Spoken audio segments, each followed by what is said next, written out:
Mani sauc Inters Rešetins. Es esmu aktieris, režisors un arī zemesargs. Manas vērtības vienmēr būs skaidras, droša, brīva un neatkarīga Latvija. Lai to nosargātu, mums jābūt stipriem, stiprākiem.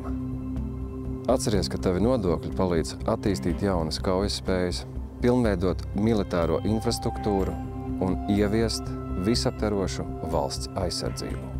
2024. gada valsts budžetā ārējā drošība ir noteikta kā viena no valsts prioritātēm. Finansējums paredzēts bruņoto spēku kauju spēju attīstībai, piemēram, pretgaisa aizsardzībai, raķešu artilērijai un krasta aizsardzībai. Turpināsies valsts aizsardzības dienesta ieviešana, un vairāk Latvijas iedzīvotājiem būs iespēja apgūt militārās prasmes. Aizsardzības nozares budžets pakāpeniski augs, 2027. gadā sasniedzot 3% no iekšzemes koprodukta. Tavi nodokļi, tava drošība.